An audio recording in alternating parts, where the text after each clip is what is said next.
सुप्रभात प्रिय बच्चों। पिछले क्लास में शीर्षक सच्ची वीरता के विषय वस्तु से आपको अवगत कराया गया था। आज पुनः पाठ को नियमित करते हुए विषय के अन्य संदर्भों की चर्चा की जाएगी। पिछले क्लास में हम लोगों ने देखा था कि जो वीर व्यक्ति होता है, जो सच्चे वीर होते हैं, उनकी अभिव्यक्ति के तरीके नवीनता और नूतनता के अनुसार अपने ढंग से अभिव्यक्त करने की सामर्थ्य शक्ति के अनुसार शारीरिक वीरत्व भाव को क्रियान्वयन किया गया। वीर ऐसे भी अपनी वीरता का एहसास लोगों को समय समय पर बीच बीच में कराते रहते हैं, क्योंकि वीरता हमेशा निराली, नई और एक उत्कृष्ट भाव लिए हुए होती है। आज पुनः पाठगत जो अन्य बातें हैं उसके संदर्भ की चर्चा हम लोग करेंगे। वीर पुरुष का दिल सबका दिल हो जाता है, उसका मन सबका मन हो जाता है, उसके विचार सबके विचार हो जाते हैं, उसके संकल्प सबके संकल्प हो जाते हैं। वास्तव में जो व्यक्ति वीर होता है, जो सच्चा वीर होता है, वह वास्तव में एक ऐसा व्यक्तित्व का स्वामी होता है कि वह सबों के लिए गर्व प्रदान करने वाला व्यक्ति बन जाता है। स्वाभाविक है, उसका जो दिल है उस पर सिर्फ उसका नहीं बल्कि सबों का सामान्य श्रद्धा और वीरत्व भाव के रूप को स्पष्ट रूप से दृष्टिगोचर किया जा सकता है। उसका मन व्यक्तिगत नहीं रहता, बल्कि सामूहिक रूप से, सामाजिक रूप से उसके मन के भाव लोगों के लिए प्रेरणा स्रोत बन जाते हैं। उसके विचार सबके विचार हो जाते हैं, उसके संकल्प सबके संकल्प हो जाते हैं। जब वह अपने संकल्पों को लेता है तो वह संकल्पित हो जाता है और उसके भाव भंगिमा निश्चित रूप से आदर्श के लायक हो जाता है। और वह संकल्प अपने निजी स्वार्थ के लिए नहीं होता, बल्कि लोगों के जन कल्याण के लिए होता है। और यह वीरता का एक विशेष प्रकार है, विशेष ढंग है, तरीके हैं जो कि निश्चित रूप से अनुपम और नूतन होते हैं।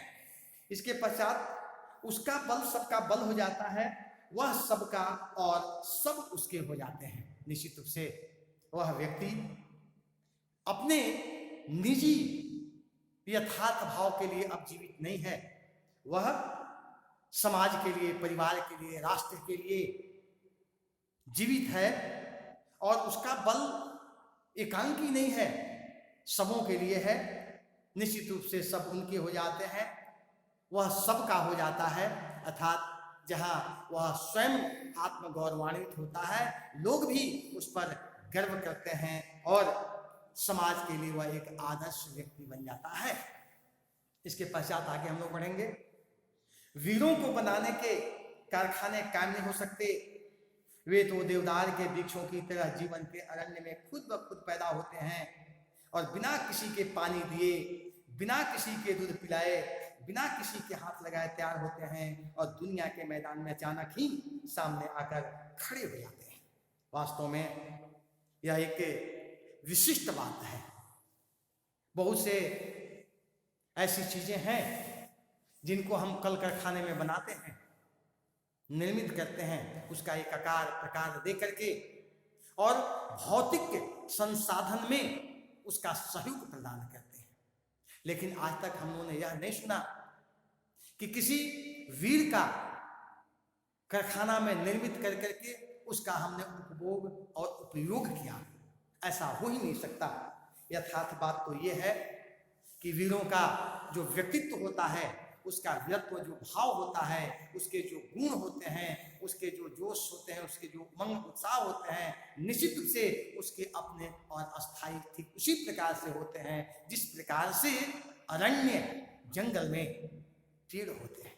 आपने देखा होगा जो वन है, जंगल है, अरण्य है, उसमें बड़े विशाल विशाल वृक्ष पाए जाते हैं, अनेक प्रकार की औषधि से युक्त पौधे मिलते हैं, हमारे दैनिक दिनचर्या के लिए वे काफी उपयोगी होते हैं। एक प्रश्न इसमें उठता है कि क्या उन पेड़ों को किसी ने लगाया है? उन पेड़ों को किसी ने पानी से सिंचित किया है? क्या उसमें खाद डाले गए हैं? क्या उत्तम किस्म के बीज लगाए गए हैं? उत्तर होगा बिल्कुल नहीं। वे विशाल जो दरखत है, पेड़ हैं, गाछ हैं, वे स्वतः उस जंगल में जन्म लेते हैं, स्वतः सिंचित होते हैं, स्वतः खाद पानी से पोषित होते हैं, और एक समय जब आता है तो शायद लोगों के कल्याण के लिए वे स्वयं खड़े भी होते हैं। जंगल में जिस प्रकार से पेड़ स्वतः अपनी आवश्यक तत्वों को लेते हैं, जीवन निर्वाह के लिए जिन चीजों की आवश्यकता है उसको पूरा करने का निरंतर प्रयास करते हैं, ठीक उसी प्रकार से जो वीर व्यक्ति होता है उसका समाज में, परिवार में, राष्ट्र में एकाएक आगमन होता है। उनकी कोई पहचान नहीं होती, जिस प्रकार से जंगल में किसी पेड़ की पहचान नहीं है। पहचान है लेकिन इस मायने में नहीं है कि वह अमुक व्यक्ति का फल है, पेड़ है, पौधा है और या वृक्ष है, वह काम के लिए उपयोगी हो जाता है, लोग उसे ग्रहण करते हैं, उसका उपभोग करते हैं। ठीक उसी प्रकार से समाज का यह व्यक्ति बिना विशेष प्रकार के पल्वित पुष्पित हुए बिना, बिना खाद के, बिना पानी के, बिना अन्य प्रकार के आवश्यक तत्व के ये होते हैं, और इनकी नूतनता, नवीनता, निरालापन यह होता है कि समाज के लिए जब ये निकलते हैं, आते हैं, तो लोग इन्हें देख करके आश्चर्यचकित हो जाते हैं, सब सुन करके आश्चर्यचकित हो जाते हैं कि ऐसे वीरत्व भाव कितनी उत्कृष्ट, उदात्त, पवित्र, शुद्ध और सात्विक है। स्वाभाविक है, स्पष्ट है, वीरों के बनाने के कहीं कारखाने नहीं होते।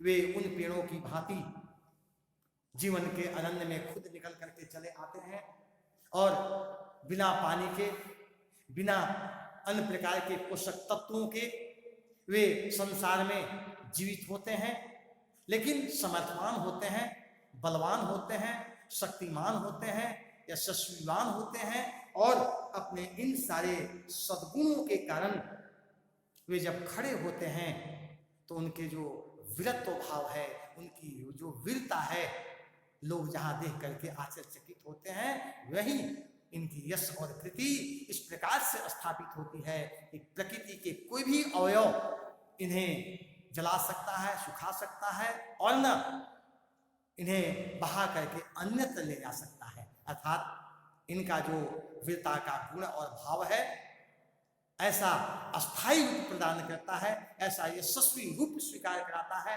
जिसकी एक अपनी महिमा है, जिसकी अपनी एक पराक्रम है, एक वीरता और जोश है, और इस प्रकार से वे समाज के लिए वे प्रेरणा के स्रोत बन जाते हैं, आधार बन जाते हैं, नूतनता और नवीनता के प्रकार बन जाते हैं। तो इन बातों से यह बात बिल्कुल प्रमाणित हो गई, स्पष्ट हो गया कि हम जो वीर व्यक्ति को देखते हैं, उनके लिए संसार में किसी प्रकार की विशिष्ट साधनों के द्वारा निर्मित नहीं किए जाते, बल्कि समग्र रूप से वे अपना जीविकोपार्जन करते हैं। वे जीवन में यही पलते बढ़ते पुष्पित होते हैं, लेकिन जब आवश्यकता पड़ती है तो आवश्यकता अनुसार उन सारी क्रियाओं को वे कर करके समाज के लिए एक आदर्श उदाहरण बन जाते हैं, और वे उदाहरण हमारे लिए निश्चित रूप से प्रेरणा के स्रोत बन जाते हैं। अतः हम कह सकते हैं प्रस्तुत अवतरण में कि हमें विशिष्ट व्यवस्था की जरूरत नहीं है।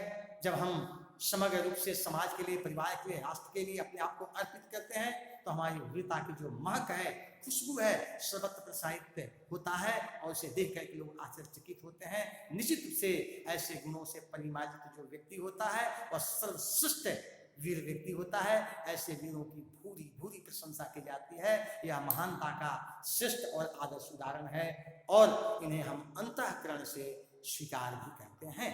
तो आज के लिए इतना ही। पुनः अगले क्लास में आपको निमित किया जाएगा। धन्यवाद।